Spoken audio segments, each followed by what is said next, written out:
Hi, this is Preeti, and I am here with Anurag, who is founder of Dahlia. And today we will talk about everything SEO and everything related to a business side of SEO and how you can do SEO.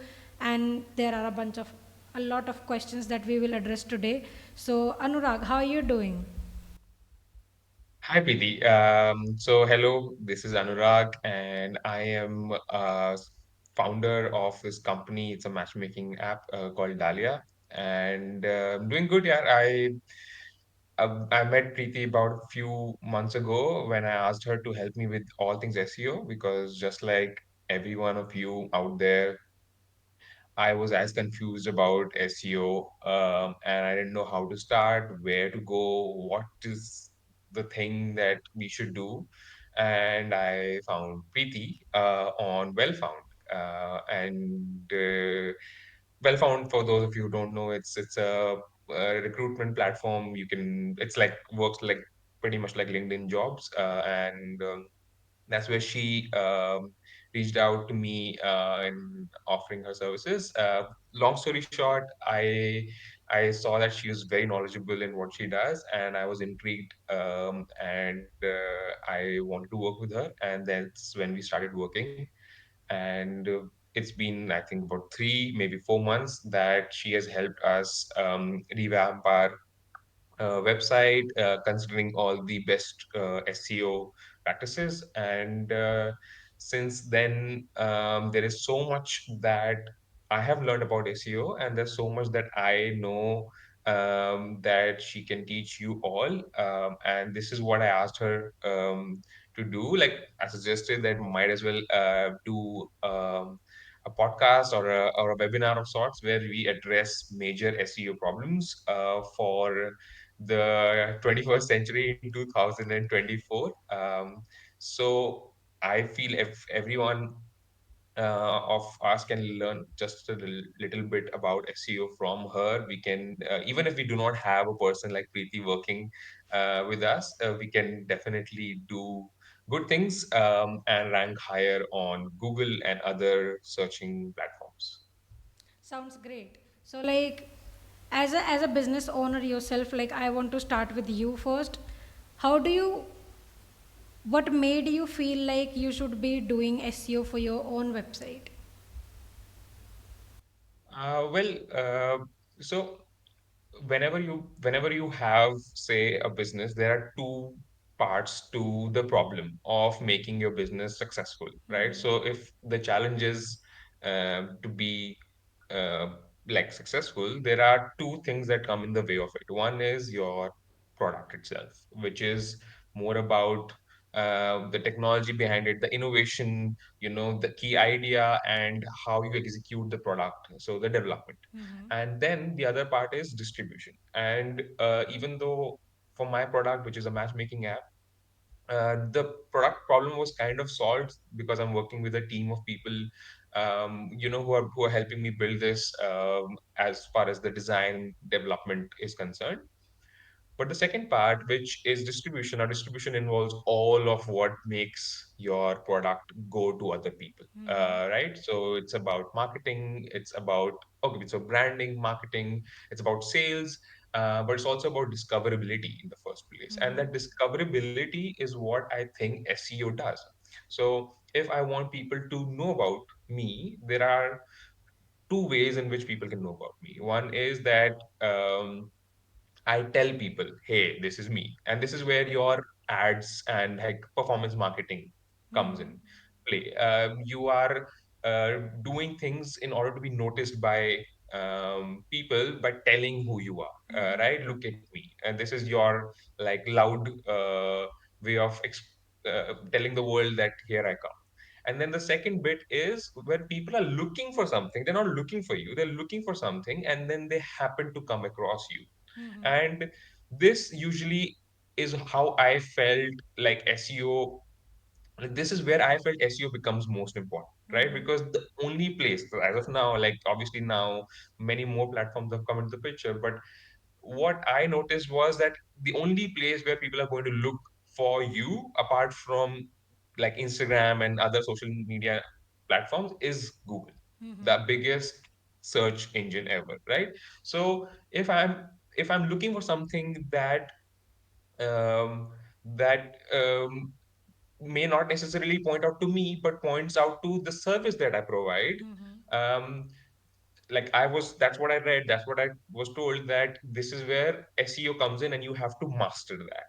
And obviously, once I got into it, the world was so confusing. It was like there is a million tools like SEMrush and SimilarWeb, and like there's too many tools out there, and then most of them are paid, and I didn't realize where to go for keyword research, or where to go for competitive research, where to go for the things that really matter in analytics. And like, so I'm still as confused as I ever was. Not actually as, but I'm not as well versed as probably you are. So that's where I thought I need to get into SEO and get that going for Dahlia, for my business. Sounds great. SEO is not about doing like thousand different things to your website. It's more about doing those small little things that really matters. And that's what I think SEO is. People think SEO is more about like on page SEO, off page SEO, and technical SEO. But I think SEO is more about like tech. It has technical side of thing, like content, user experience, links. And I think user experience is kind of the central part of what SEO is, because if you are not being able to provide better user experience for your users, then I don't think anything will work. And also, like, the the other thing about SEO is that it's all about your users. It's all about what is the best thing you can do for your user to like just help them in their journey. And also the other thing is like the SEO works in harmony. So like it's more like a orchestra thing, right? Like where you see all these instruments working together to produce a great like symphony. And that's how I think SEO works, because it's not like it works with like you can just do content and then everything will be fine. You have to do like a lot of things in order to make all of this work. So Okay. Right. So from what I understood is like there are small things that when combined together can do wonderful things for your SEO. Small things combined together on your website, right?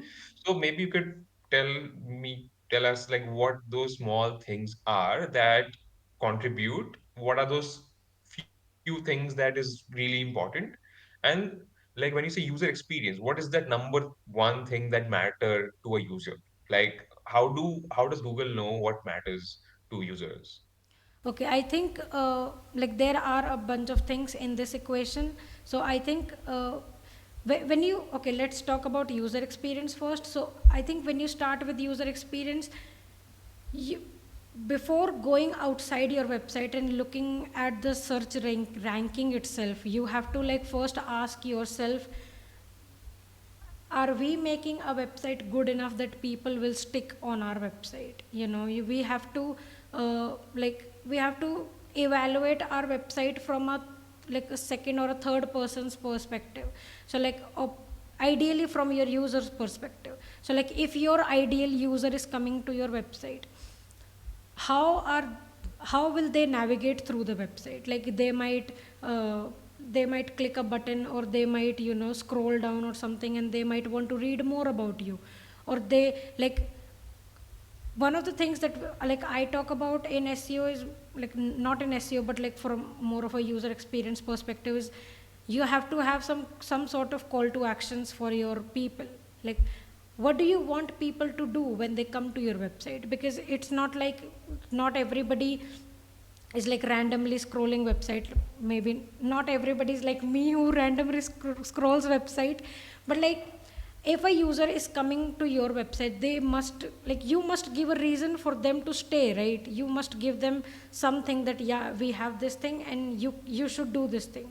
So that's call to action. One of the things that you can ensure that yeah, you are providing good user experience is to have call to actions on your website. Other thing is that make it easy for users to actually uh, navigate through your website. That's mostly in the form of internal linking, right? So you have internal linking in your headers and in your footer, and also like in the actual home page itself. Like if you are coming to the home page, most of the times we expect that all of the important pages on your website are linked to the home page, so that if I want to go like if you want me to learn more about you, then there must be a, you know, about page internal link, and if you want me to contact you, there must be a contact page link. So these are some of the things. Other things is that like basic things, like, you know, just ensuring that like you have your meta titles correctly written on all of your pages. These are some of the very basic things that you can do as a website owner, that doesn't necessarily need to have an SEO expert with you, you know. So before we like go into how, like you said, I do not need an SEO expert with me to do those things. Before we go into what can I do as a non-SEO expert, to know what those things are, but let me just sum it up what all you just said.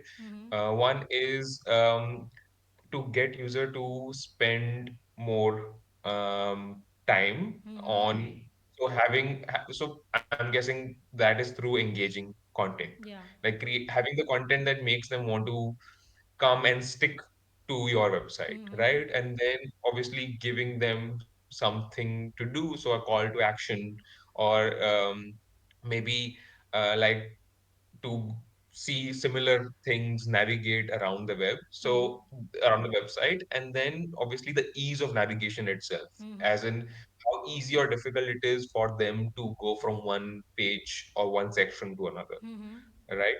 And then there are some other things that, um, for accessibility purposes, I may need to have, and also good practices may be recommended by Google, that I need to have like meta titles and descriptions, which obviously you can go deeper into what those mean, because I know them now because of you, but a lot of us do not know what meta description or title may mean, or what all text means, and stuff like that. But yeah, uh, is that all? Like, is there anything else that you think contributes to like SEO?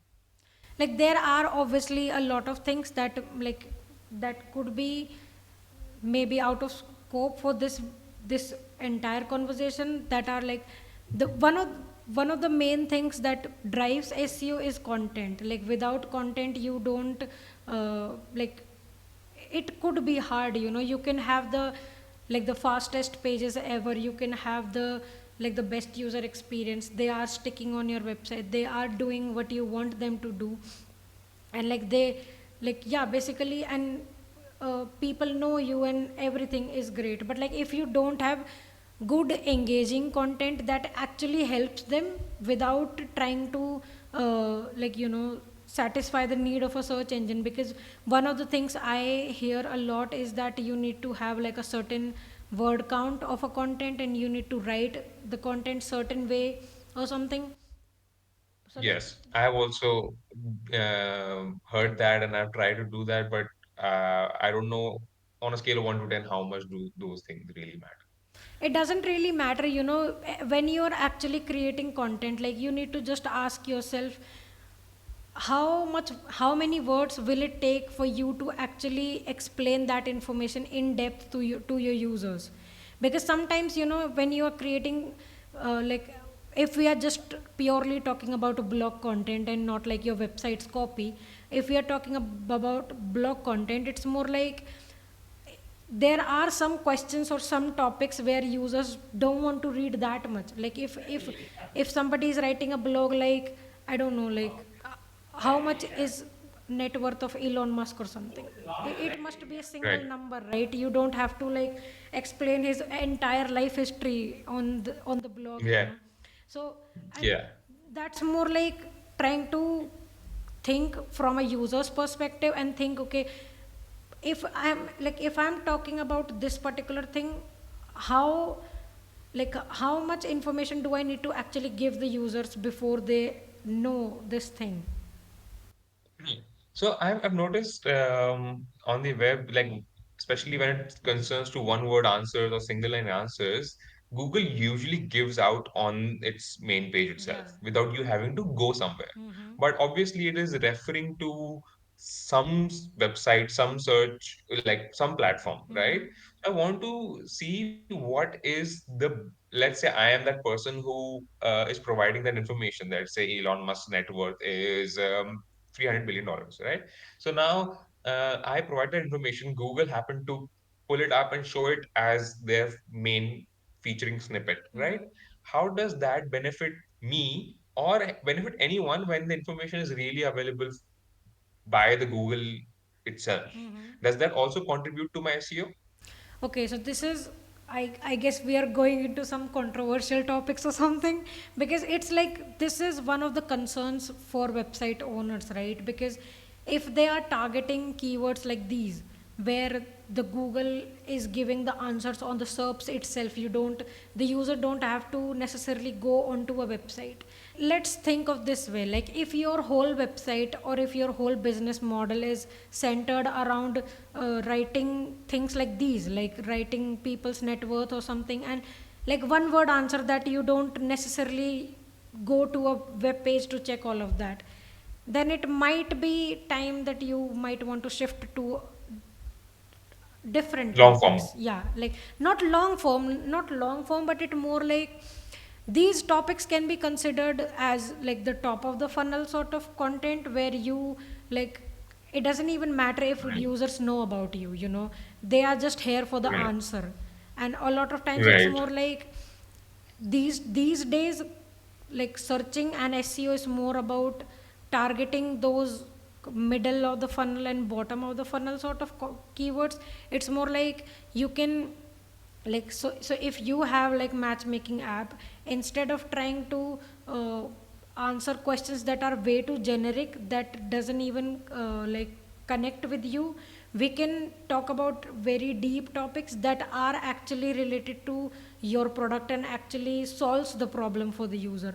And that might not have a lot of search volume, that might not, people might not search for it, but like at the end of the day, if people are, they will come to your website to read that sort of thing. Because as you see, like there are like a million websites on the web that offers those one word answer, but there's nothing that differentiates them from others, because all of them are literally writing the same thing. So like how are we going to be different? So that's, I think the whole content approach should like change a little bit, like deviate from what we used to think content was years before.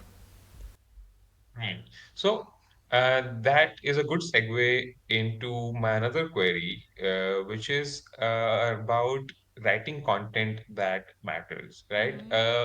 How do we know really if the content that I write or get written by someone or let AI write it for me, how do we know it's for good quality enough? Like, what are the parameters around which a piece of content is deemed worthy to have a better ranking, and then say another one which is Google says, oh, not good ranking, or someone's like really bad, we will not even list it on our search engine. So what are these factors that decide which content is good? And then where does AI fit in all of this, especially like in 2024, where like even Google has its own AI, right? So with their own AI, Gemini into the picture, uh, can they really like stop people from using it, and then using it, and then who determines um like what is good quality content written by AI and which is not as good a quality? Like, I just want to know, um any piece of content, unless it's written in bad English, right, or bad language or bad grammatical errors made, apart from that, what is it really that is telling to Google that this is a good piece of content? I think if you think about it, Google, like Google has systems in place. Like there is like even right now as we are talking, there are updates going on, like which is the March core update and the spam update, and like there are other systems like helpful content system and other things. But I think what it really boils down to is like, if you, like, it's more about how, like, I think it's more about helpfulness for the user. I guess it's, if you are writing, okay, let's say we are targeting some sort of keyword and we are like, okay, maybe keyword, yeah, keyword, like, or maybe topic, we are targeting a broad topic and we want to like make 10 different posts, maybe content cluster or something.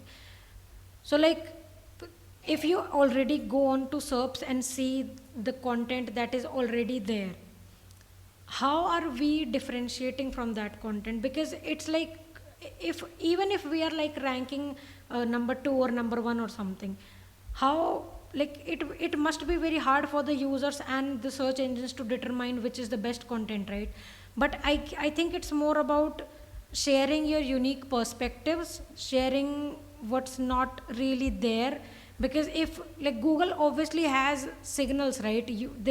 They see which results are getting more clicked on, which are like where people are going, and like, they are not actually measuring how much time they are staying there, but they are actually measuring how many people are clicking on this thing, like this result. Right, of So course. it's more like, but if a lot of people are coming back to the results after reading some, like maybe the first article that is ranking number 1, and then they're going to this other article that has a very different perspective from all the 10 results or maybe 20 results that are listed on the SERPs. So I guess it's more like having your unique perspective, and like, eh, I think b- having an overall brand also helps. Because if you are popular in your particular space, like in your, let's say you are very popular in the whole dating industry and something, people will Mhm. find your content interesting and they will want to read your content even if you are on ninth position or something. They will scroll just to see that, okay, Anurag has written this content and this content must be helpful because he has written it and he has a lot of experience in this thing. So like, and he is authoritative enough so to talk about this thing. So it's more like your unique perspectives and your branding, and like how helpful people find your content, like in comparison to other people's content. So can we say that the uniqueness of the content itself is a good is a major ranking factor for Google? Now it's like, it's more like there are other things that like are combined. It's not like just the uniqueness of the content. No, what I mean is especially because there is too much AI content Mm-hmm. nowadays, and because it's all written in like through large language models, and they're just like accumulation of data on the internet. They end up invariably having similar languages, Mm-hmm. right? So for Google to know or to say prioritize a piece of content, one factor could be of how different it seems from the mass chunk of Mm-hmm. content available, Mm-hmm. right? Yeah. Or it doesn't matter. Like for them, what matters is the different keywords that it is kind of um, venturing into. It doesn't matter if because Google has its own AI, right? And Mm-hmm. like if I'm using Gemini to write pieces of content, blog Mm-hmm. content, right? Let's say I'm a lazy person and I know that I want to use AI like everyone is, because writing a piece of blog takes time. I use Gemini uh, uh, to write about say matchmaking. How does Google um, like uh, and I'm using like nice keywords to write that content. How does Google really um, stop me from doing it as long as it considers it like unique enough I think it's to rank? yeah. So So as long as I'm capturing the right keywords, it shouldn't be a problem, right? I Even think if I'm using AI, that is. I think it's not just about keywords, because I think keywords is something that is very much misused in the whole SEO space. Because once once everybody got to know about keywords, everybody is just rushing to just target the keywords and target as much as they can. Like, I don't know, like, at to the point that they are like doing keyword stuffing in their content, like writing the same keyword 100 Right. times in a row, like just to make Google happy. But like even if you target the keywords, even if you do all the things, and like it's okay to write content with AI as long as your people are actually staying there, people are actually reading that content, and it's more about trust, like EAT is something that is very much going around everywhere. Like it's like the full form is like experience, expertise, authoritativeness and trustworthiness. It's something like even if Google might say that EAT is not a ranking factor, but like in the eyes of user, it actually is. Because if you were to write about dating content but you are not like suppose me, like I don't have any knowledge about dating or anything, and like and so maybe dating is not a very a, a topic that is very much that can influence people's life. Like there are different topics like that are related to health and finance that can actually affect people's life, so those are considered as YMYL or your money or your life topics. But like if we are Okay. generally talking about like normal sort of content, you must have some sort of uh, experience and like authority to talk about that topic. And also like the whole ranking thing happens from page to page thing, so it's more about like there are some whole website signals, like okay, how authoritative your website is, who are you, and like if you are an e-commerce website, like it is important for you to have like contact information or something. But like it's more about uh, showcasing that trust with the users with the content. I guess that's more like it. Hmm. So, you were saying that, like you do not have any idea about dating, but you are still doing like the SEO audit for the website, and you created an entire master sheet for me, that talks about each and every page, the errors there are, and then the kind of blogs or pieces of content that need to be written to establish EEAT. EEAT is Yeah, experience. expertise, experience, trustworthiness, and authoritativeness and trustworthiness. It's kind of confusing, Okay, yeah. right, right. So what I want to understand is, um, how do SEO experts bridge the gap between what Google desires and the field of the subject that they are entering into, right? So, what is your approach when dealing with a client whose profession or whose field you do not directly understand, right?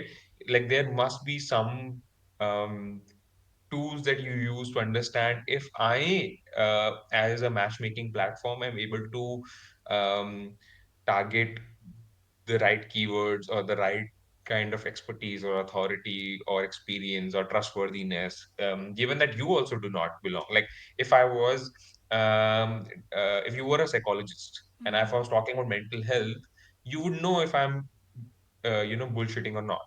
But here you do not know, but you're still using tools online to create a very elaborate master sheet, which obviously you can take a moment to explain what you like, what that is, your master sheet that you create, and the elaborate audit that you do, and what is your approach into understanding what is going to work for me.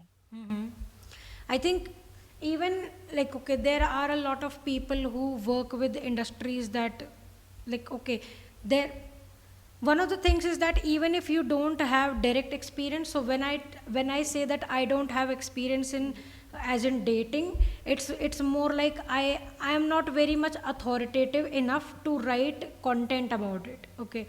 But like if I were to do an audit of the website, there are things that I can check with like there are things that comes with like that are very specific to your website, like what kind of content you're making and things like that. And then there are tools, like okay, tools can help you, but tools are just there for you as an extra thing, you like I still have to do all the manual thing myself. Like tools will not help like tell you, okay, this thing is more important than this thing. They might tell you in the form of like, okay, this has this much traffic and search volume and stuff like that, but like the whole reason tools exist is just an extra help. It's not the primary thing that people should be focusing on. But like, yeah, there people focus way more on tools than they should be doing. But for me, if like there's like, how would I bridge the gap between what users want and what Google wants and what the website is offering, is more like, I think the search results page, like the SERPs, are the best thing one can check. Like, just go there and like search for things related to your website and related to your brand and what you offer, and see what's going on there, what kind of websites are ranking, what kind of content is there, and who are your competitors. Because there can be two kind of competitors, one that are in real life, and like, suppose if you have a brick and mortar business and you have a physical shop, there can be competitors which are like within 10 kilometers radius of where you are located. But then there are SERP competitors where like there can be somebody who is competing with you who is there in America. Like, they're not literally right besides your shop, but they are there and they are competing with you on the search results page. So like, the Right. thing the thing is that you just go there, try to analyze what kind of content is there, what kind of websites are there, what are they doing that we are not doing. Like, I'm not saying just go and copy their strategy, because that will be a dumb idea. But like, just go there and see what's going on. Like, try to like search for keywords and different sorts of questions. And like, also there are like things like, people also ask boxes that are there and that has questions in it. You can just take them and like do a search again. That alone will give you a lot of idea of like, how is this industry, how is this website, and how are we doing basically. And is that a fairly largely a manual process, or there are actually some tools that one can use to like speed up the process of me going through my competitors, be it like actual competitors or people compete that I'm competing with in terms of search results? I think there are tools like, I think similar web is there, or maybe there are a lot of times when you might know that this is your competitor, but this competitor will never come in the SEO tools, like the list that the tools will give. Okay, these are the top 10 competitors that you have, but when you actually go and see like who are the competitors in your real life, these real competitors and these tools competitor might not match with each other.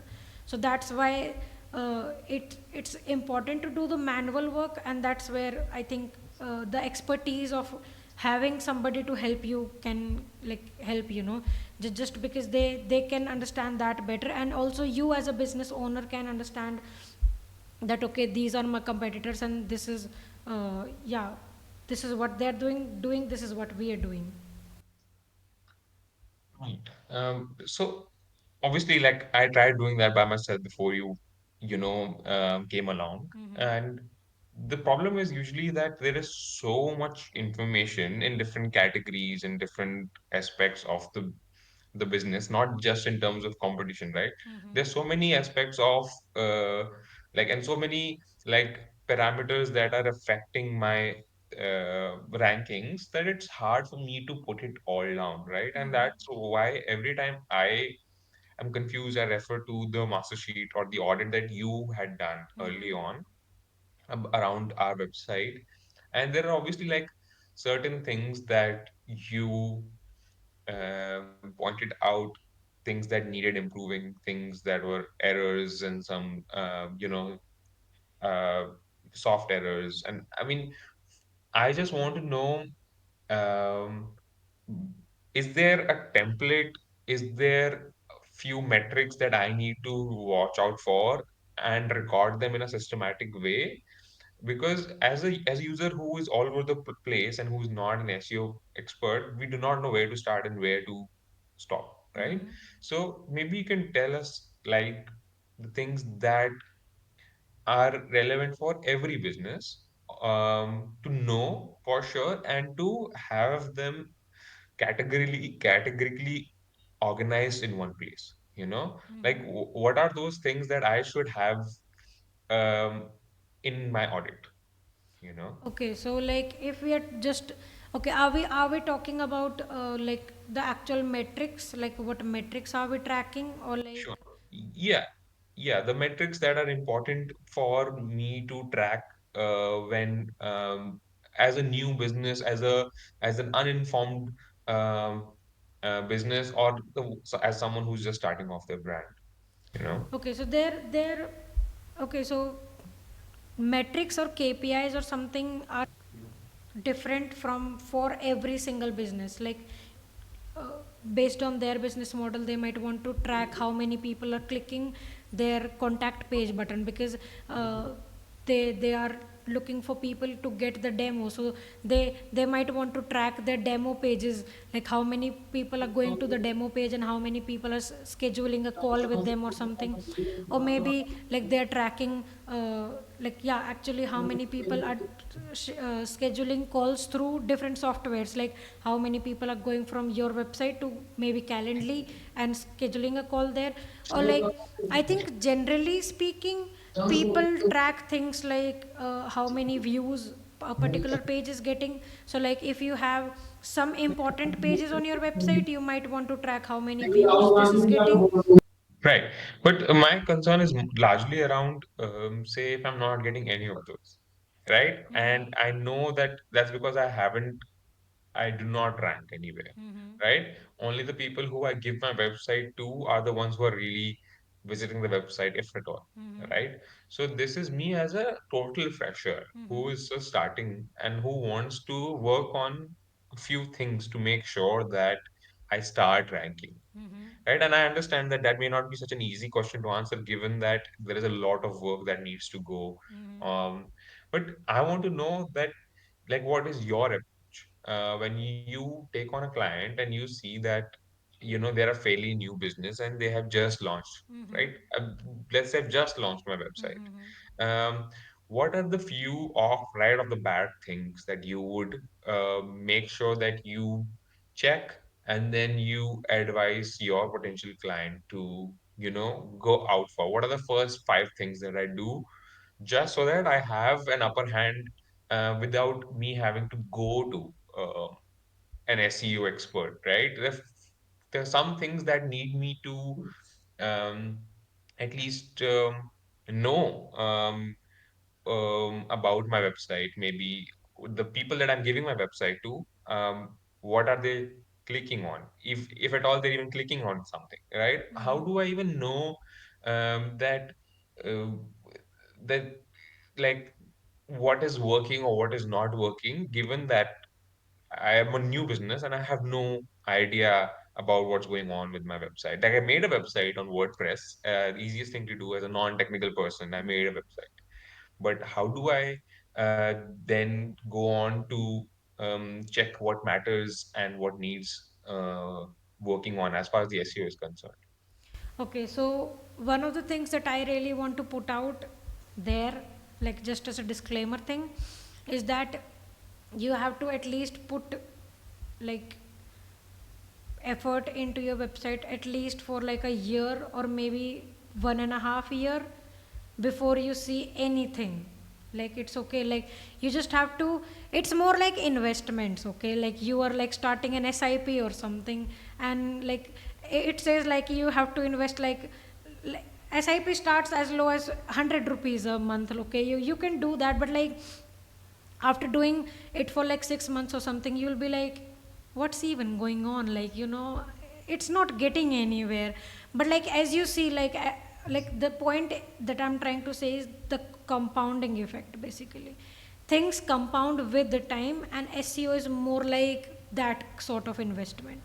So it's, so I suggest everybody including you that you have to Like just forget about all the numbers and everything, at least for the starting 1 or 1.5 year, because it will, even if you get numbers and stuff, it will be very sort of a messy thing to look around, because if you go into your search console to see how many clicks are happening and how many impressions are happening, or like if you, Sorry, so what's a console again? like Google search console. And do I have to set it up as a business? Yeah, like it's one of the things that you can set it up to like just see the performance of the of your website and how it is performing in search results. And the other one is the Google Analytics, which just tells you how many people are actually coming on your website and what pages they are visiting and how, or like from where they are and stuff like that. So these are two basically things that Google provides for free, like just for everybody. So Provides as in like it's free, but I still need to install yeah, yeah, that yeah, yeah, or yeah, yeah. right. You have to like verify your website on both of these things in order to just like have these things for yourself. So yeah. So All right. So that's the first point. Then I need to have some sort of like tool, yeah. these yeah, these tools that are collecting my data or my Mm-hmm. users' data Mm-hmm. for me to know the first few metrics that matter, Mm-hmm. right? Like the first few things that or like just basic insights into my Mm-hmm. website, Yeah. right? Analytical tools like Yeah. Google Analytics or GSC, Yeah. Google Search Console. Yeah. So these, But I think these are the best tools out there that will help you get the first party data. It's like, because if you see your own website, like you also can have access to Hrefs webmaster tools, and like as a website owner, without having to pay anything, you just have to like verify it with your Google search console and then you are good to go. But like, even if you go to their like any tools apart from Google search console and analytics, if you go to any other third party SEO tool, they will not give accurate data about your website. Like if you ever go to their visibility charts and everything, like how much traffic this website is getting, and if you try to compare that with your GA4 or your GSC's numbers, they will not match, because it's not always correct. It's like kind of like there is a difference between the numbers that you see on there. So this is one of the things. Other free tools that I can recommend like are things like Clarity. Microsoft Clarity is something you can use. It will tell you. does it do the same thing as No, no, it's more about heat maps and stuff. It's like it will actually show the recordings of the user that come to your website, and it will show you what they're clicking on, how much they're scrolling, what are they looking at, and like it basically, yeah, shows you recordings of users without the it's personal data interesting? stuff. So yeah. So is it similar to Hotjar Yeah, then? it is similar to Hotjar but free. Oh, And Hotjar is not free. yeah, Hotjar is free, but like they have paid plans, and Hotjar has some other Okay. functions too. Like you can add polls and stuff, and like you can basically collect a little bit more data from your users. But like Clarity is something that is entirely free. And like you can just install it and see the heat maps of your website. So like it just creates this thing, and it tells you which button or which link people are most clicking on, and how, like yeah, basically what are they interacting with on your pages. And like it tells you the screen recording and stuff, and also like gives you basic analytics data, like where are users coming from, what kind of like operating system they are using and stuff like that. So This these is are, interesting. yeah, so like these are, you don't have to pay for these kind of tools. Like these are something that you can have for free, and that they will help you a lot basically. And I can do that with any website, no matter where it's made Yeah, and who made yeah, it, as long as it belongs to me. yeah, yeah. If Okay. it belongs to you, then yeah, you can have all of these tools. So like uh, it's actually a good thing that Ahrefs has this Ahrefs webmaster tools that you can use, because it gives you the backlink data, like how many backlinks you have and stuff. And like backlinks are also something that you can see in Google search console, but it's not very detailed data basically, and you don't like it's very vague sort of data. So Sorry, what do you mean by backlinks? Can you? Explain for a sec. Backlinks is more like votes, like how many people are vouching for you online. So like if you're Okay. more like, okay, if I have my website, and like how would Google know if this website is prominent and if this website is uh, like good enough for me to show in results. So backlink is one of the way that you can tell, you can signal to Google that, okay, these are all the awesome people that are linking back to me, and so that's one of the reasons why you should. Actually, yeah, very interesting. Uh, I I think few days ago I came across a website who this website was selling backlinks. Oh, Um, so you pay them about 2,000 rupees or maybe 3,000 rupees, and they give you 5,000 backlinks, something like that. So do you think that's a good strategy to get some SEO traction? no, I don't think so. Please stay away from that as much as you can. Because, as I've said, like keywords and probably backlinks are something that are most abused in the SEO industry overall. Like, you can, like, Okay. every day, like, you as a business owner, or I get a lot of messages on LinkedIn saying, like, I have 10,000 websites for guest posting and stuff like that. You should do that, and it will cost you this much money, and then you should do that. Google has like guidelines on that, that you should not do the paid, like you should not buy backlinks basically. So like you should not do that. Like why would you want to do that? Or and also like the quality of those websites are not very much relevant to you. Basically they are websites made only to sell backlinks. They don't have to do anything with anything basically other than backlinks. So like if I am, it's like basically I have made a website that's only about selling backlinks. I don't write about any other topic. Google can easily Yeah, flag them, and it can see basically that. Yeah. even the ones who are kind of backlinking to our website also need to be high on the authority or like trustability score Yeah. for Google to really consider them as valid. Yeah. Also like, yeah, this is Yeah. one of the things, right? So like if I am okay on my website, I write about SEO, and if somebody, some other website that writes about SEO, that is very much authoritative and it is known in the industry. So like recently I did this guest post for Moz, which is one of the SEO tools in the industry. So if they are obviously very authoritative, they are known in the industry, everybody knows them. So if they are linking to my website, that backlink will be very much uh, important in the eyes of Google, or compared to if a random website will rank to me. Like if any random website on the internet will rank, like give a backlink to me. So like it's more about relevance and how closely related that website is to you and how authoritative that website is itself. What are like top factors that help every website rank? Like what are the core factors that contribute to one's ranking? Like we know that some of them are keywords and backlinks, but they're highly abused. But if you were to pick, say, top 4 or 5 factors that are important as far as the ranking is concerned, what would those factors be? Okay, so one of the things that I want to clear up is that r- rankings are obviously the goal.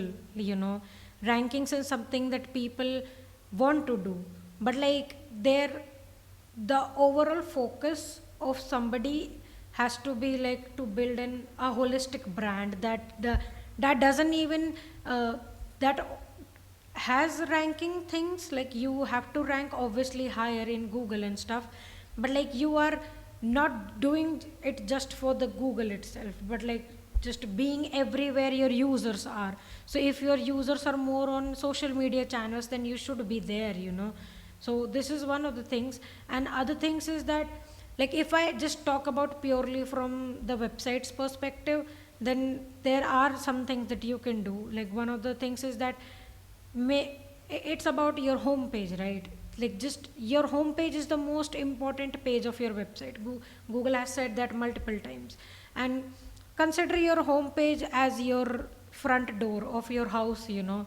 Like it is very much important. Like there are people who literally, you know, cleans and do all the things just to keep their house clean, so that, you know, it's a good vibe and people will come to your house. Like I'm not saying people should come to your house, but like, yeah. So the thing is that your home page is the most important page on your website, and you should include things on your home page that are related to your business and how you are helping your users, and call to action. So what do they do next? So like, yeah, you can just include snippets about who you are on your home page, and what are your services, what do you do, and how they can reach you, uh, how they can get started with you basically. So like homepage is something Google will crawl, even if they will not crawl any other page on your website. Homepage is something they will definitely crawl, and they will definitely index also. So this is something you have to, like, we are basically we are trying to get the trust of Google, so that Google can trust us enough, so that, like, we are telling Google that okay, we are good enough, you know. So you can crawl our website, and we have good information. And other thing is that you must have like important pages on your website that are like about page. Like the about page tells you basically who you are, as who is behind this website, who are the people. And if you can just try to include as much detailed information about the people behind the website as possible.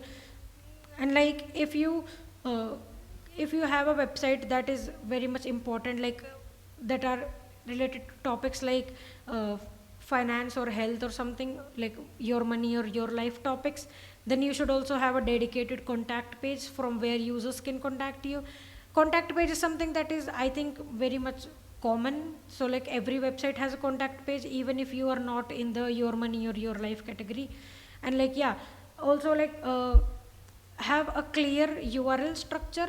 So like URL structure is basically like the main URL, and then you have the URL slug which has the words in it. So like people sometimes add capital letters in the URL, and they add underscores, or maybe uh, that things that are basically not recommended. And so you have to keep the URL structure clean. And yeah, and other things is that even if you have, like, you have to if we are talking about content, you have to focus it from a quality perspective and not the quantity perspective, right? So if you even if you have less blog pages, if you even if you don't have like even if you don't post 20 blog posts in a month or something, you just have to make sure that every single content that you're putting out is like the topmost quality that you can produce, you know.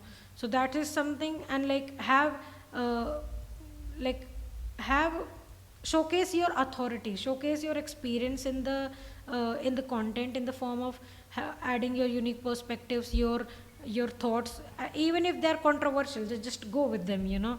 And like things like internal linking, just correctly internal link to other pages on your website. So these are, yeah, some of the things that I want to say. So you said homepage and about page, contact us page. It would be nice to have a page with good quality content. So Mm-hmm. quality over quantity. Mm-hmm. And um, uh, anything else? Yeah. What about meta titles and description? Yeah, they are important. Like meta titles are especially the most important ones. Meta description is something a lot of people don't like give too much thought to, but like I think they should, because meta description is something that tells Google about what your page is about. It's basically a short summary of your page. So these are things that are important. But like as I've said, like there is a huge list. And like if we were to go into each individual things, it will be a long one. But the thing that I can recommend you and everybody else who is watching this is the Google Search Central's documentation. They have like insane documentation about everything related to SEO, and because it's straight from Google, like it's like they will not tell you to. What does that documentation do? It tells you about everything, right? It tells you about things related to SEO, that like what are the things that you should be optimizing for, like let's say like yeah, Okay. meta titles, descriptions, and things like that, and also like some sort of technical things like how to add schema markup, and like yeah, any other technical stuff. They basically have everything. Even if you don't have resources to hire somebody, you just have to like just go there and just read all of that, you know. So maybe after the call, we can add some of that to our description Yeah, wherever yeah. you're putting this video, Hmm. um, just so that people can find. Because I didn't know of this until now, that there Oh. is a place where you can find all the things that matter. So I was looking for like a checklist. Mm-hmm. The things that I can check off of the like must have list, that I can do by myself without a person from the outside, an expert coming and telling me, doing an audit and telling me, okay, these are the things that you should be looking out for, because some of those things are pretty standard, right? Mm-hmm. And if everybody from day one can have some um, things d- done for them without going to an expert, some things that they can do by themselves right off the bat, it'd be nice to know for sure. Yeah, this is true. Like even if you don't have resources, obviously having somebody who is experienced in those things will help you. But like if you like, as I've like I say that a lot, because like good SEO will obviously cost you a lot of money. Like it's like hiring somebody good will not be cheap, and the cheap SEO will make your website even worse than what it was before, you know. So like the thing is that if you don't have resources to like hire people, it's okay, like it's fine. Just just take advice from Google itself. Don't go and get advice from like random people, especially the ones that gives you terrible advice.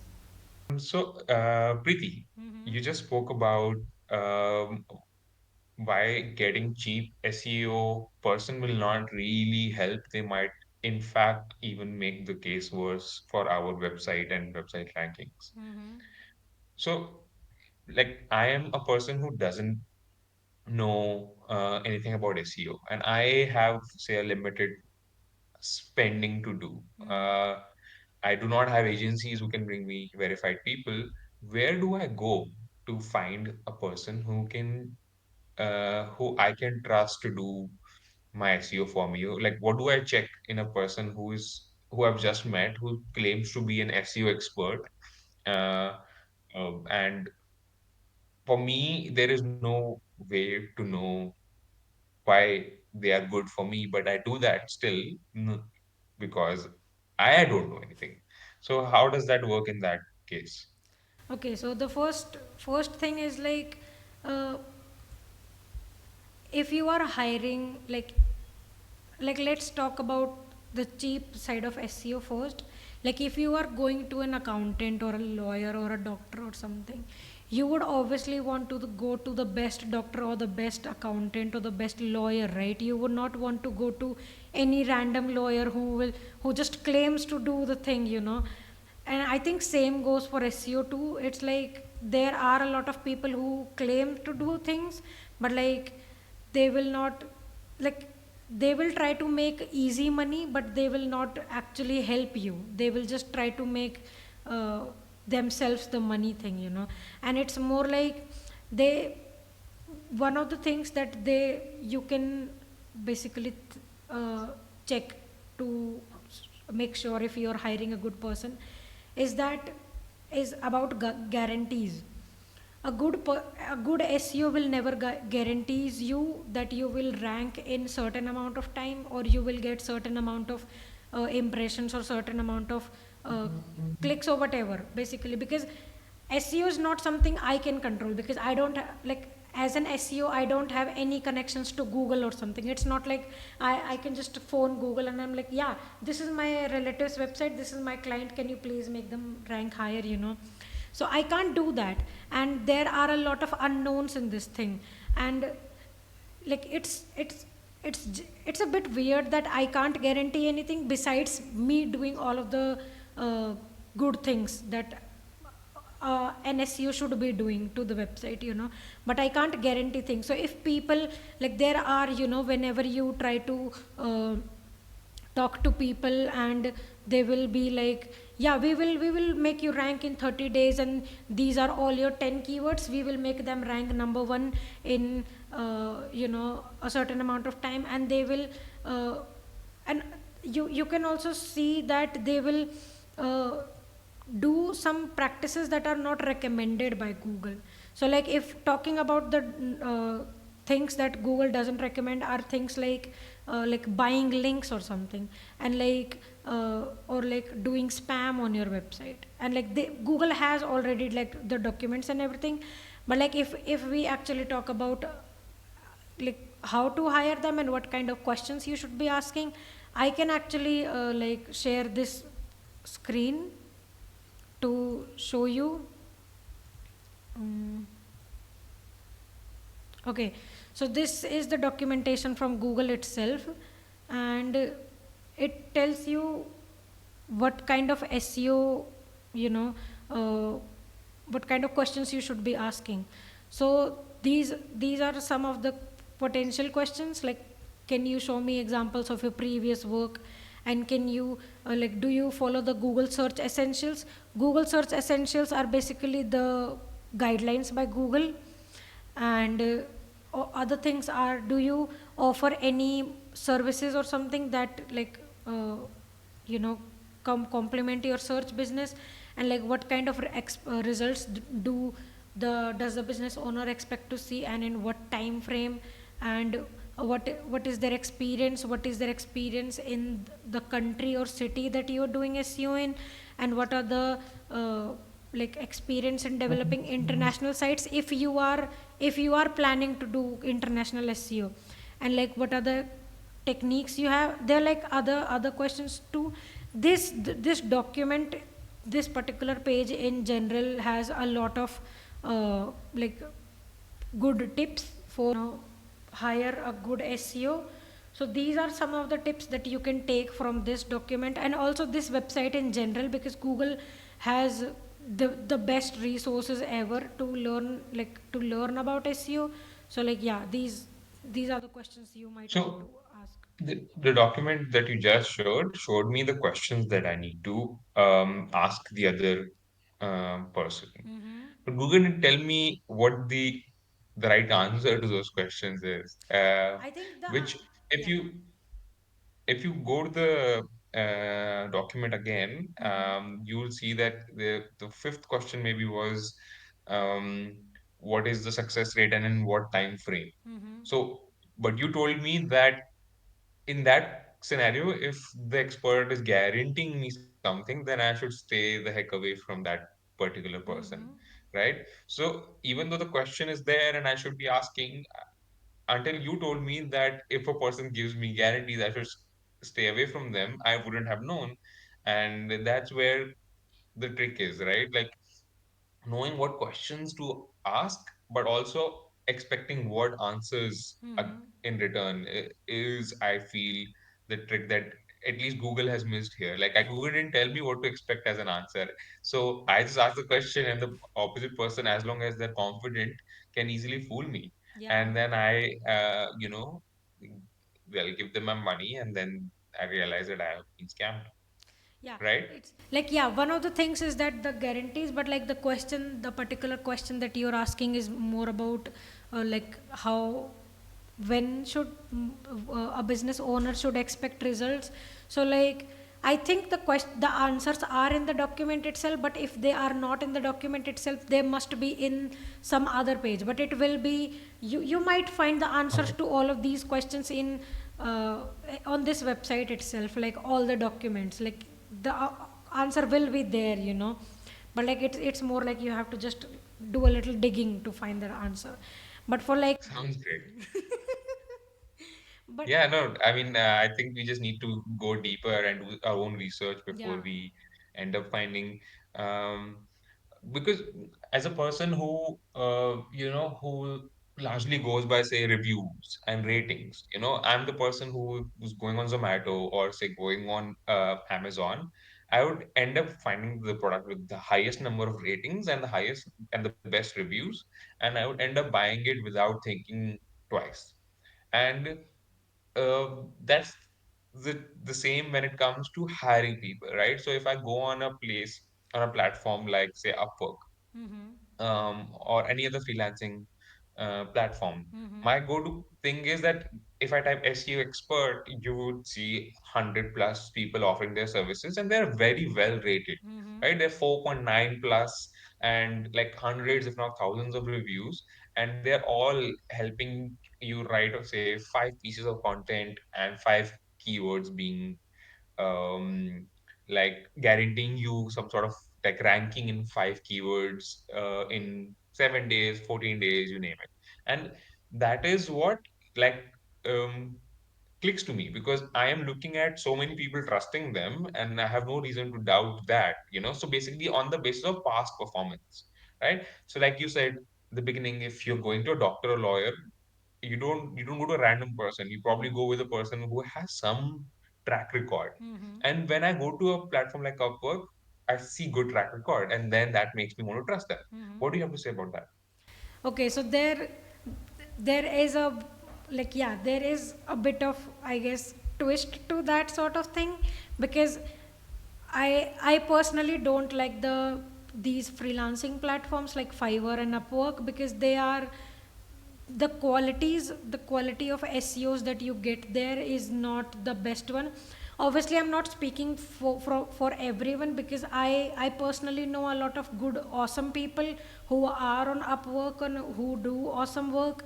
And but like, I am speaking for the majority of people. Sadly, most of them are from like India, Pakistan, Bangladesh, or like, yeah, our neighboring countries. And like they sell these, like, the guarantee stuff and things like that. This ultimately, brings down the reputations of SEOs in India. Basically, there are people who do in India who are doing good stuff, but like, they are, people do not trust them because just because they are from India. And we have sort of a bad reputation. So I think, even if you see the reviews, and I have seen that a lot of times personally, that after you purchase a service from somebody from Fiverr or Upwork, a lot of times they also, like, on Fiverr, I'm not sure about Upwork, but like on Fiverr, they sometimes tell the client that please leave me a good review, even if they have like done the okay sort of service, but they still want their clients to like please give me a good review, and that will help me a lot. But like, I think it's more like, sometimes it's about like trusting your gut, trusting your intuition.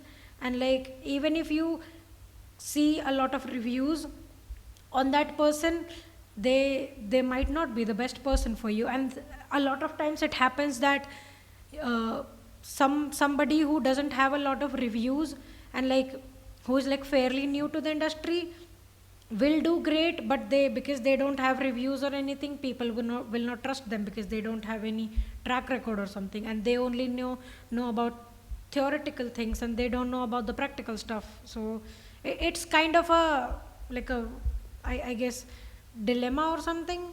But like, I think it's more about asking questions and try to understand what kind of things they do. Like, if you want to, like, let's say you want a monthly SEO service or something from them, and you are going to Upwork or Fiverr for that. And so ask them about things like, what are the day to day things that you will be doing, and what are the actual, strategies or tactics that you will be implementing. And and like, one of the things that I find interesting is to ask what kind of backlinks will they be building. And so like, I also did a, like, last year I did a study about SEO agencies in India, that was like, that had data from 200-ish agencies, and I personally contacted them. Obviously, I didn't tell them at the time, Preeti, and I'm, basically spying on you. But I collected their data about what kind of services do they provide to their SEO clients. And it really shocked me, and I was kind of not surprised in a way. Like, I already knew what will happen, but like, it really made me sad that most of these agencies provide, like, do sell services that are outdated in the eyes of Google, that are not relevant anymore. And I'm like, damn, I see why the reputations of SEOs are bad. So So, in other words, you're just telling me to stay away from these agencies, but also freelancers on platforms like Upwork and Fiverr, right? yeah, like, I'm not saying just to like just get away from everybody, but like, there are good people everywhere. There might be good people that you will end up finding on Fiverr, Upwork, or maybe there are good agencies. But I think the point that I want to say is that the cheap SEO is something that will hurt your website, basically. Like, cheap as in, like, you feel that the prices are too good to be true. Like, there are like, in my study I have found that people are willing to do SEO for like as low as 5,000 rupees a month, which is nothing. And they are agency. They're not like me, a single person consultant. They are like huge agencies with a lot of people, and they are doing that. But Mm. like, if you think about it, okay, if you think about from a logical standpoint, any good SEO tool in the market costs way above 5,000 rupees. It's like, these start from $99, which is like more than 8,000 or something. Like, if single tool is costing much more than the service itself, don't you think there is like some imbalance going on? Or like, Yeah, for sure. yeah, like, they must do some shady tactics, because like, one single SEO tool costs more than their entire service for a whole month.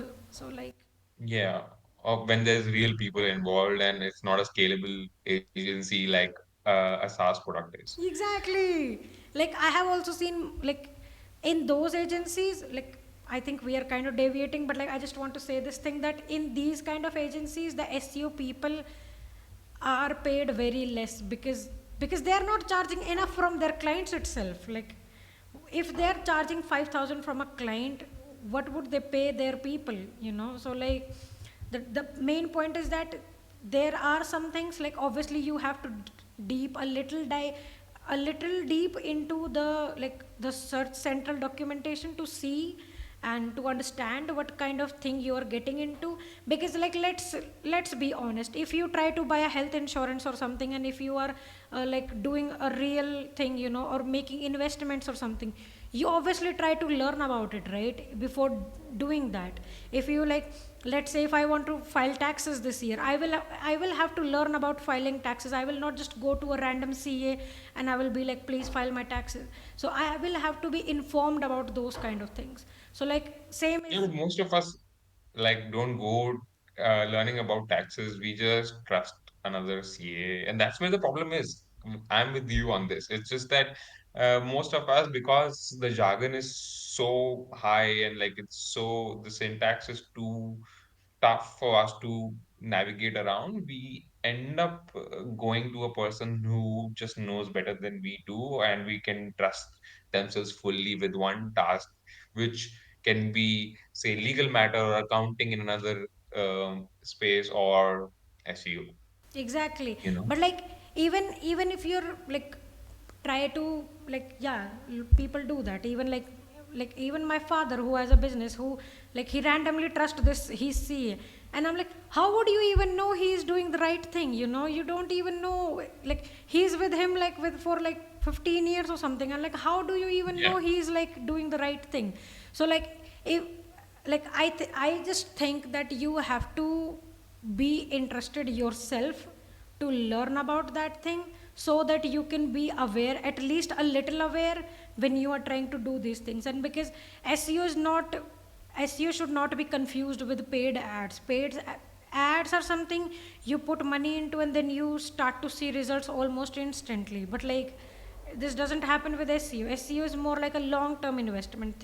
Think of it like that, and just be like, yeah, try to learn about it, like not, maybe not dive deep into it, but like learn about it enough so that you can differentiate between the good people and the bad people.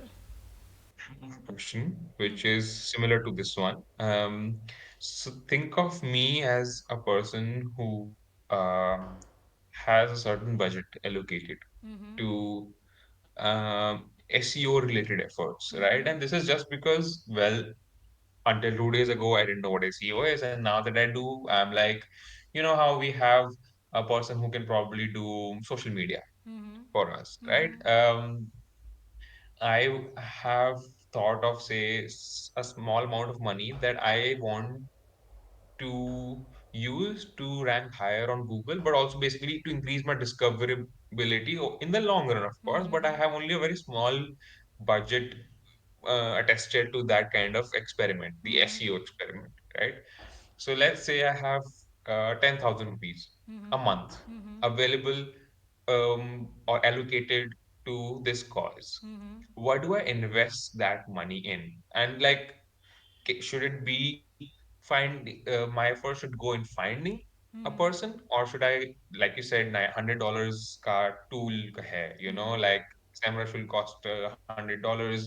So should I just get a tool and let that tool do the SEO efforts for me, or should I invest in, say, another AI tool that does kind of a bit of both, does SEO analysis but also writes content for me? Jasper is one, Yeah. right? So, I mean, so this is an open question. I have certain money, I need to do something with it, right? How do I spend that money best towards SEO? Say in this case, 10,000 rupees. Okay, so I think it's a reasonable budget, but I think the thing is that you should not put your money into maybe actually hiring people or getting SEO tools, because like let me tell you, okay, the thing is that when you're starting out, and especially if you're a like really new website, like you launched your website like 2 months ago or something, you you you can do only so many things, right? It's not like you can do like 10,000 things in one day, but because if you do that, you will expect to see results, but like as I've said, like SEO doesn't give results very quickly, so like it will take a lot of time. I think the best thing in this case will be to use the free resources as much as you can. So think of things like Google Search Console, or like I forgot to mention that Bing also has the tool like Bing Webmaster Tools, and like there's Hrefs Webmaster Tools, there is Microsoft Clarity, Google Analytics. Take these tools, and like Google Search Console is something that will tell you all the errors related to your website. So like you can just go there in like the reports, and like in the pages report, indexing reports, it will tell you what kind of issues your website is having. Like you can start with like solving those issues. And like also, if you have a new website, just think about things like, do you have all the important pages on your website? Does your website has relevant information about who you are and what you do? Like, think about having like service pages, for example, or product pages, for example. And if you have a SaaS website, then having a detailed page about your offering. So like people do, those comparison things. Like if you have, mostly in SaaS it happens like there are multiple tiers to the product, so like you have those Right. tiers and you explain about all of them. Like maybe make a different page about comparing your free and your paid tiers, and like things like that. And also like in SaaS people also do the comparison between other players like in the market. So like if you have a SEO tool, like if you are SEMrush, you can compare your tool with Ahrefs or Majestic or SC ranking or whatever. And if you have like a dating app, you can compare your app with other apps, and you can make pages around that. So like there is a ton Using of, only the free tools, using only the free. yeah, the like if you were to use the tools, it will mostly be for like keyword research or something, but you already have the idea. The idea is to, like, for example, make the content related to your competitors, like you versus your competitors. You can make, you have the idea in your mind only, and you also have the answers. You can like research about the answers, like, okay, what is it that I do, what is it that my competitors do, and then like make a page and write all of that content. But like obviously writing content takes time, and it will be a next step, but like the first step will be mostly about having the correct data information on your page, like making sure your home page is the best that you can possibly make, basically having information about yourself, your product, what you do, and how to contact you, and what users should do next, and like having about pages, and like having your service pages, or like product pages, pricing pages, and like these are the things. And after making, like, yeah, as I've said, like go through the like the search central documentation, and see things like, optimizing meta titles, alt text on your images and stuff like that. And then you can move ahead to thinking about creating content. Like once we are just trying to establish the foundation, like the one of the things in foundation is that Google actually indexes your website. So like for that you just have to like go into Google search console and search, uh, like there will be, like in the URL inspection tool, you can see what pages are indexed and what are not, and in the pages report you can see, okay, what pages are not indexed and what pages are crawled but not indexed, and like what are the problems that they have. So you can just go ahead and solve those problems. Obviously it will not be like, it can be a little hard to solve these problems if you don't have much information about the whole SEO space. But like, because you have less budget, it's better to do, better to learn and do things rather than to hire a cheap SEO person who will probably fuck up your website, and so yeah. Other thing is like, if you have all your foundations, you know that Google is crawling your website, and you know that you have all the important pages and information on your website, then we can move ahead to creating the content, which is like as I've said, shared some examples. Like you don't have to create content on possibly every keyword, because as we were talking about before, like there can be there people write a lot about topics that are not directly related to your website. Like, so let's say if I write about SEO and my offering is related to SEO, why, like, so if I'm making content about how to do Instagram marketing, it is not even relevant to my brand or my website or my offering. So why am I even writing that content? So like, don't try to write content on those things. Obviously they can bring you traffic and stuff, but it will not bring you the conversions, and the actual money, and people will not buy from you because they don't even want to, because they are here to learn about Instagram marketing, no, not SEO audits. So like, yeah, that's the thing. So if you Got just try to write about topics that are super important to you, and like obviously in the starting you have to do all the things by yourself. Like I don't even know like how, if you can get good content writers with that budget, but I think just take that budget and like maybe reinvest it back in your business. But like with the in terms of SEO, just in starting it's more like learning to do the things by yourself and then just doing it. It's more like a trial and error process, and once you have enough budget, then you can obviously go and hire people. Thank you for that. Really helps with streamlining, efforts and energy and money in direction where it can serve us best. And so you're saying don't spend the 10,000 bucks. Instead, do it by yourself, know what matters, and then when you are better prepared, hire people. But until then, there is so much more that you can do for free by yourself, Yeah. right? While you were mentioning this, you mentioned something about, how to uh, create a perfect Instagram post. And this is on a side, as a side question.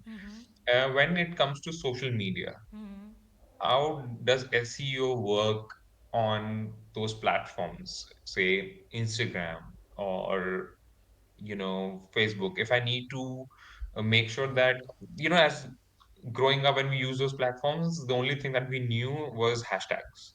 That every every piece of content or every post that you put out should be flooded with all sorts of hashtags, which, if I'm not wrong, could be another like earlier version of keyword stuffing. You know that Yes. that like we are stuffing all the keywords into one post just to tell, say, Instagram what this is about, right? But do you have any knowledge around that, or if you know what I can do today in order to not just have my website stand out, but also my socials Yeah. stand out? Yeah, so like this is one of the things that talk about a lot, and it's like creating a holistic strategy, not just focusing on SEO, but like taking everything together and like just be where your audience is. So like I might not give you, I don't have information much about like particular social media trends or things because I'm not a social media person, but like the thing that I can tell you is that be realistic and be consistent with creating content because like I personally am posting a lot of content on LinkedIn, and the thing that worked for me is consistency. So like if you know that your audience is on Instagram or your audience is on YouTube and they watch a lot of YouTube, and you can be in front of them because it's a great opportunity because SEO might take a lot of time to work because SEO has a lot of things, lots of levers to go around. But like it also takes time for YouTube to perform well, but I think YouTube has better opportunities because with YouTube you can both rank in the YouTube algorithm and in the Google search results. So like it's like you have a win-win situation from both sides.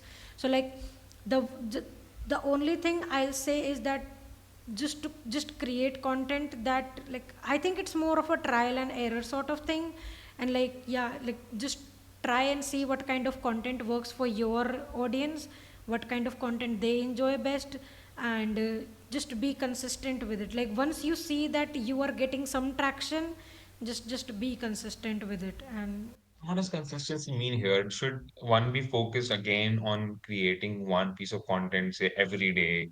Or is it like, is there a number to the consistency, or as long as it's like quality, it can be once a week as well? yeah, it really depends on your uh, how do you want to approach quality, because quality is something that is important everywhere. Like you have to put out quality content not just on your website but like everywhere. So like it can be, if you like, I think it's more like choosing a number and stick with it. It's like that. Okay, so if you want to, if you can't do that every day, okay, and if you can do it like once a week or something, like just take that number and like stick with it. So if you are like, I'll post every Monday at 9 p.m. sharp, so like just try to be consistent with that number. So like try to post every Monday at 9 p.m. So like it will be like, okay, I think in that way it creates consistency, not just in your like schedule, but I think your audience will also be like aligned with those things, that okay, Anurag will be posting at this particular time. I think this mostly works in the case of YouTube because YouTube is more like, if you want to post at that particular time, you can also like set reminders and stuff, and so like so people get notified and stuff. I'm not much sure about Instagram, but like yeah, this is. Yeah, you can do that. You can do that on YouTube, but I don't know how much that factors into their algorithm in Oh. the sense, like their discoverability, does that increase? But you can definitely schedule and also remind, like people can also be reminded of your um, like upload. So I can just say whenever Preeti uploads, remind me, But Oh. that's just the bell icon, Oh which yeah, is yeah. basically me being notified every time you create a post. But then there's also another um, feature where you can put users on a wait list. Not a Okay. wait list, more like a reminder list. So you just tell people that you're going to be posting something, and they can click and reminded of a particular um, video that's Okay. coming up. Yeah, I But think, yeah, I don't yeah. know if that factors. Yeah, I think that factors because like I have seen a lot of like SEOs do that when they like put up the video and then there's this a reminder thing going on like after how many minutes this video will post. I think this gives a general sense that okay, this creator is posting content and then this after this much time it will get live or something.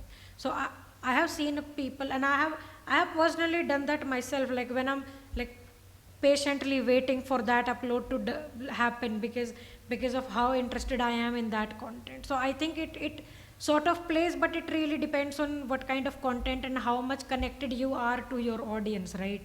So like with consistency, as I was talking before, it's more like just take a number and stick with it. Like if you want to do this every week, just do that every week on the same time. Got it. Got it. Okay, I have maybe one final question to ask, unless there is more branching out of this of the next response. So we're talking about content, and we haven't addressed the elephant in the room, which is AI. How can I, uh, like, this is probably the question that everyone needs to know. Like, the answer that needs everyone needs to know is how can anyone and everyone leverage AI to make the best content, right? And to what extent should one stretch themselves to work with AI? And like this is obviously even if you tell them not to give, I would use AI in one capacity or another. I still do in my content, but I try to replace it to 90% with my own content, right? I use it merely just for outlining purposes. So what I mean to ask you is, um, what is the approach that one should take when leveraging AI to create content? It can be a blog, or it can be editing videos, or even creating videos. So obviously, there's a gazillion tools out there. Just need to know, um, like, should I just keep at it? Should I increase my usage? Should I, is there other forms in which I can use AI to leverage my content um, strategy?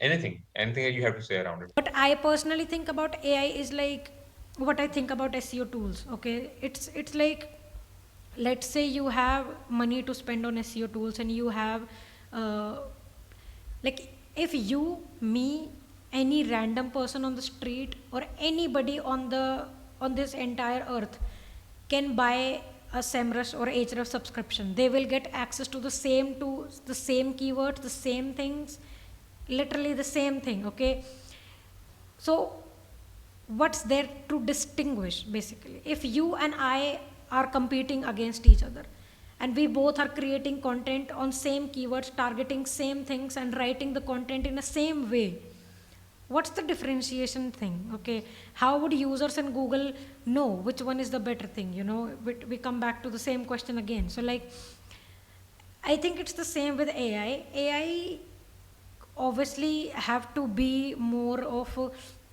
like even if you say if even if you ask the AI to be creative, the AI's creativity is very different from the human brain's creativity, right?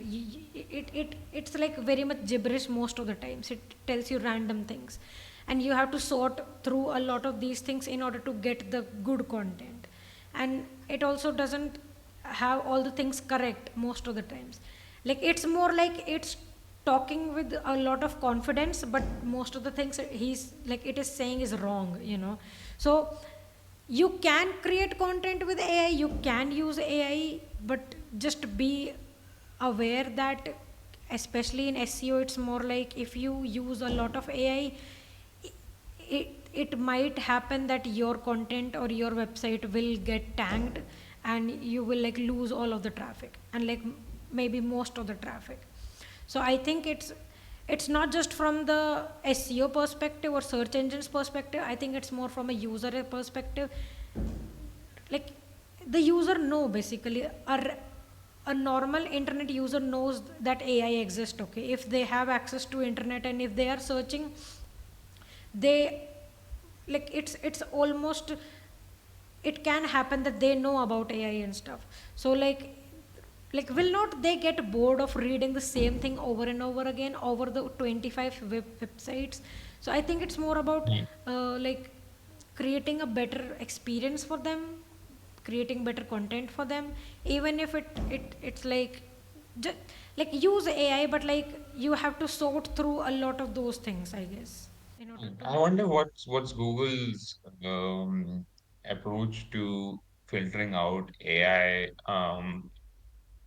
given that they are also now running an AI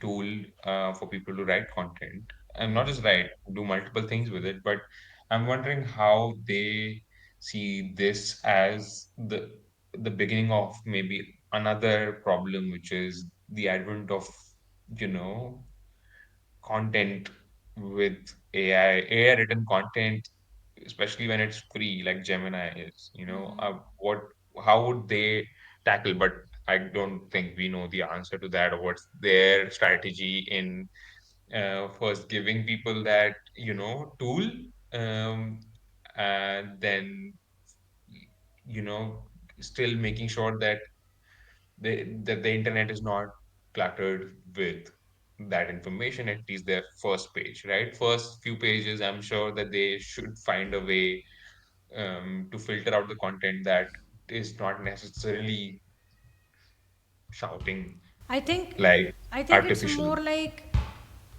because these things like the whole AI, chat GPT, Gemini thing has started, like it's kind of a recent thing that AI content has become so much widely available to everybody that everybody is just using them as much as they can.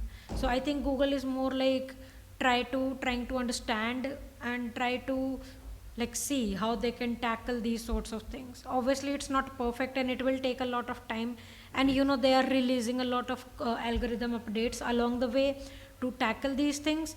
But I think it's more like, I have seen in a lot of cases when people are using like they are heavily using AI content, and the next thing they know is that they lost almost all of their website's traffic.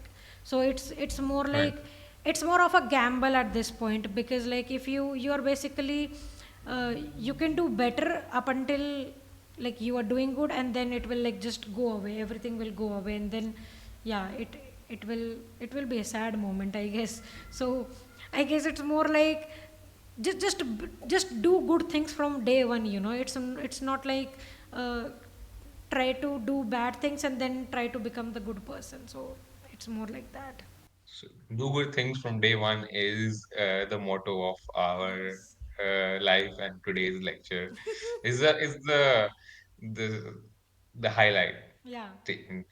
Yeah. Do good and do more of it from day one, Mm-hmm. so that tomorrow you do not see yourself um, suffering your own laziness and Exactly. using and using it. Even though I wish that I could use more of it, but I am learning from you, and that's why I am also not allowed to go all crazy on AI. So Damn. yeah, that's all I have.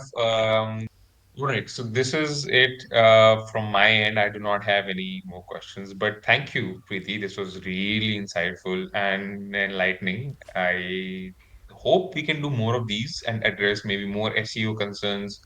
I think many people now who are looking at you, watching you, will have questions around this. And well, if they do reach out and if there are some concerns, then we can do it in further videos. If you want to reach out to me, you can find me, first of all, increase our rankings and follow us and find us on Dahlia, DEHLIA.cx. That's the website. And through it in the About section, you'll also be able to find me on LinkedIn and Twitter. My name is Anurag, Anurag Gulati. And that's all. Thank you. Thanks so much. It was fun. Okay, so that was so awesome. And like for me, it's I am basically everywhere. You can find me on my website Pacted, and then you can find me on my LinkedIn where I create like daily, almost daily content, and I'm also on YouTube and like on Mastodon. I Mastodon is like my Twitter, except I don't post on Twitter that much. So like my daily thoughts are on Mastodon, and then yes, yeah, these are all the places that you can find me, and I'll include all the links in the descriptions so that you can check us out. Thank you so much.